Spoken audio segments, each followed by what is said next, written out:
Hello everyone, I am बेला चंद और मैं एक बार फिर आपका हार्दिक स्वागत करती हूँ हमारे चैनल इंग्लिश वाणी पर। फ्रेंड्स, आज सुबह सुबह मैंने एक थॉट सुना एंड दैट वाज अमेजिंग। मुझे लगा ये थॉट आपके साथ शेयर करना चाहिए। वो है simple things are not easy. जो सरल चीजें होती है वो आसान नहीं होती। जैसे कि कहा जाता है अगर आपको फिट रहना है, हेल्दी रहना है तो आपको दो चीजें करनी है। First thing morning walk and second thing जो भी आप खाना खाते हैं उसे कम से कम 32 बार आपको चबाना है। कितना सिंपल है ना हेल्दी रहने के लिए ये दोनों तरीके, लेकिन इन्हें करना आसान नहीं होता है। सब लोग ये नहीं करते हैं। उसी तरह जब हम इंग्लिश सीखना शुरू करते हैं, सेंटेंस बनाते हैं, तो लगता है यार ये सेंटेंस बनाना तो बहुत इजी है, ये तो मैं फटाफट से बना लूंगा या बना लूंगी। लेकिन जब उन्हें यूज करना होता है तब वो आसान नहीं लगता, क्योंकि चीजें आसान नहीं होती, चीजें सिंपल होती हैं, चीजें सरल होती हैं, लेकिन आसान उन्हें आपको बनाना पड़ता है ना ये थॉट अमेजिंग? अगर आपको भी ये थॉट अच्छा लगा तो प्लीज मुझे कमेंट सेक्शन में जरूर बताइएगा। चलिए अब हम आते हैं हमारी क्लास पर।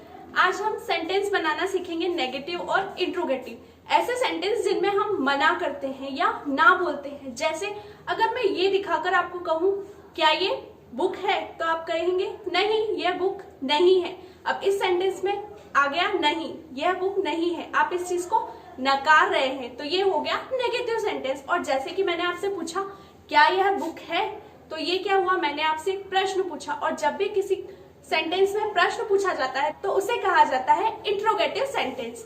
तो आज की क्लास में हम सीखेंगे नेगेटिव और इंट्रोगेटिव सेंटेंस कैसे बनाते हैं। चलिए शुरू करते हैं। जैसे यह सेंटेंस है, यह पेन है, यह है एक सिंपल सेंटेंस या असर्टिव सेंटेंस। इसे बनाना हम पिछली क्लासेस में सीख चुके हैं। यह को लिखते हैं दिस,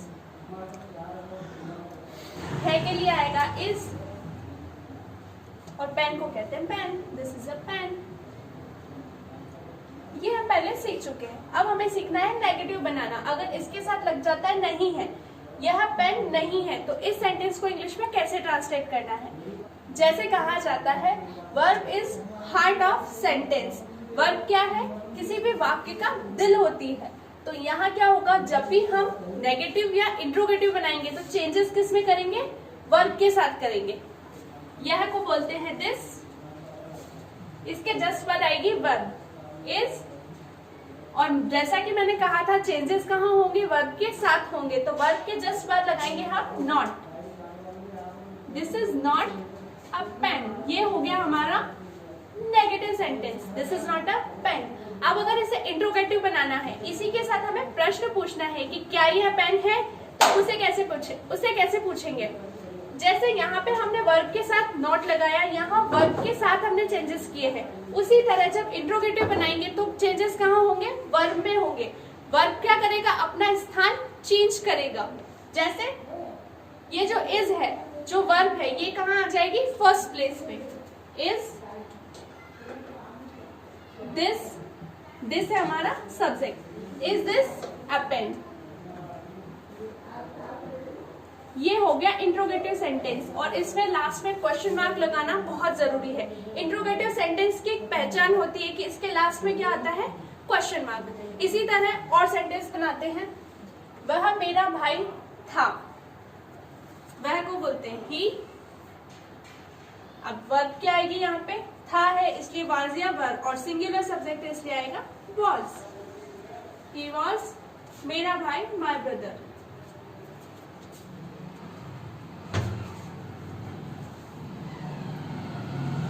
अब इसका नेगेटिव कैसे बनेगा, क्या करना है, सिर्फ नहीं लगाना है।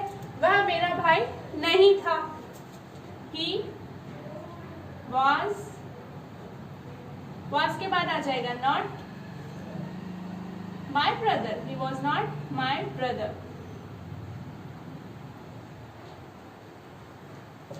मोस्टली जब भी इंट्रोगेटिव बनाना होता है तो लोग कंफ्यूज हो जाते हैं कि इंट्रोगेटिव कैसे बनाना है। तो आपको सिर्फ एक चीज याद रखनी है कि किसी भी वाक्य में उसका दिल या उसका हार्ट क्या होता है, वर्ब होती है। और जब भी हमें नेगेटिव या इंट्रोगेटिव सेंटेंस बनाने हैं तो चेंजेस किस में करने हैं, वर्ब में करने हैं। और जब चेंज वर्ब में करने हैं तो इंट्रोगेटिव बनाते समय वर्ब को ही क्या लाना है, आगे लेके आना है। तो यहाँ हो जाएगा, यहाँ वर्ब क्या है, was। तो was he ब्रदर।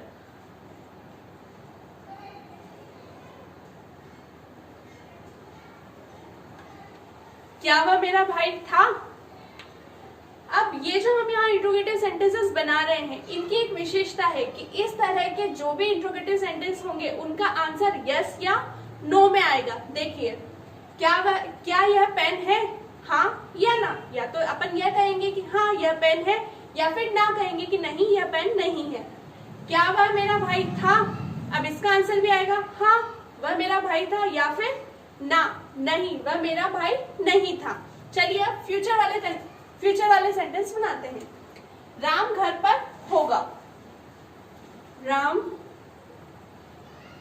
राम के साथ वर्ब आएगी will be.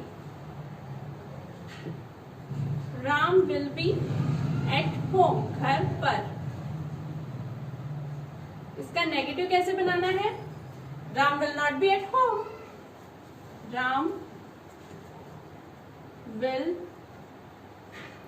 Not be at home. अब यहां कंफ्यूजन होता है कि हमारी वर्ब तो है विल बी, लेकिन आपने विल के जस्ट बाद नॉट क्यों लगाया, विल बी क्यों नहीं लिखा? जब भी हम फ्यूचर वाले सेंटेंस बनाते हैं तो वहां हमेशा विल के जस्ट बाद ही क्या आता है, नॉट आता है। या अगर हम इंट्रोगेटिव भी बनाएंगे तो चेंजेस कहाँ आते हैं, सिर्फ विल में आते हैं, बी अपनी जगह नहीं छोड़ता है। बी का मतलब होता है होना, बनना या रहना। चलिए इसका इंट्रोगेटिव बनाते हैं। Will Ram be at home, और लास्ट में आएगा question mark. It's very important.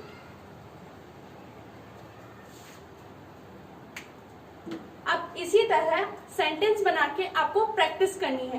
किसी भी चीज को उठा लेना है, जस्ट लाइक डस्टर, और आपको क्या करना है, इससे 3 सेंटेंस बनाने हैं। सबसे पहले यह डस्टर है, दिस इज अ डस्टर।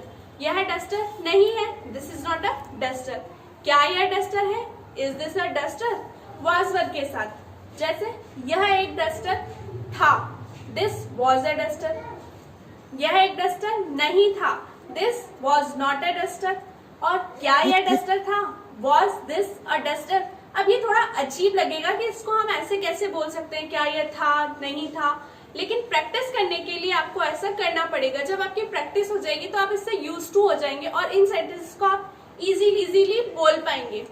मैंने आपको लास्ट क्लास में कुछ सेंटेंसेस दिए थे ट्रांसलेट करने के लिए, उसके आंसर्स मैं अभी आपको यहाँ लिख के दूंगी, आपको उन्हें चेक करना है। और अगर किसी सेंटेंस में आपको कोई डाउट है तो आप मुझे कमेंट सेक्शन में बता दीजिएगा, मैं उसे नेक्स्ट क्लास में जरूर क्लियर करूंगी।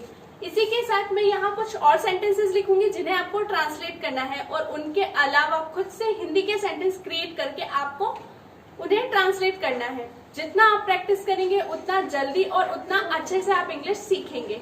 ओके फ्रेंड्स, बाय बाय, मिलते हैं नेक्स्ट क्लास में। ये सेंटेंस आपको ट्रांसलेट करने हैं। ये वो सेंटेंसेस है जो मैंने आपको लास्ट क्लास में ट्रांसलेट करने के लिए दिए थे। अगर इनमें किसी भी सेंटेंस में आपको कोई प्रॉब्लम है या कोई डाउट है तो आप उसे कमेंट सेक्शन में लिख दीजिए। मैं नेक्स्ट क्लास में आपका डाउट जरूर क्लियर करूंगी। Okay, bye bye.